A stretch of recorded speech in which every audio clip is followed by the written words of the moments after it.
Marami pa mga sasakyang bus ngayong araw sa ilang terminal sa Cubao pero mga biyahe para sa Miyerkules Santo, punuan na. Live mula sa Quezon City, may unang balita si James Agustin. James!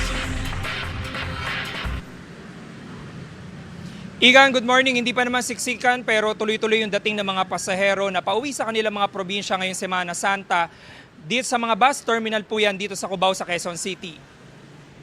Fully booked na ang biyahe na patungo sa Ilocos Sur, Abra at La Union sa April 16, Miyerkules Santo sa isang bus terminal, Igan. Marami pa naman masasakyan ngayong araw, Lunes Santo hanggang bukas. May mga pasahero na nag-leave na sa kanilang mga trabaho para makabiyahe ngayong araw. Gusto raw kasi nila maiwasan ang dagsa ng mga pasahero at traffic sa mga expressway. Sa isa pang bus terminal, fully booked na ang biyahe ng air-conditioned buses na patungo naman Camarines Norte hanggang April 17, Huwebes Santo.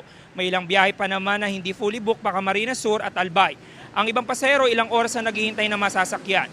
Mayroon pa ang kahapong pa raw nandito sa bus terminal.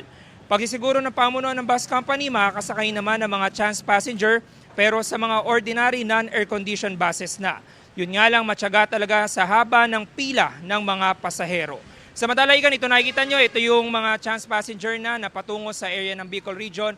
Inaasahan naman ng pamunuan ng bus terminal na ito yung dagsa ng mga pasahero hanggang sa Miyerkules Santo. Yung manilitas mula rito sa Cubao sa Quezon City, ako po si James Agustin para sa GMA Integrated News. Igan, mauna ka sa mga balita, mag-subscribe na sa GMA Integrated News sa YouTube para sa iba't ibang ulat sa ating bansa.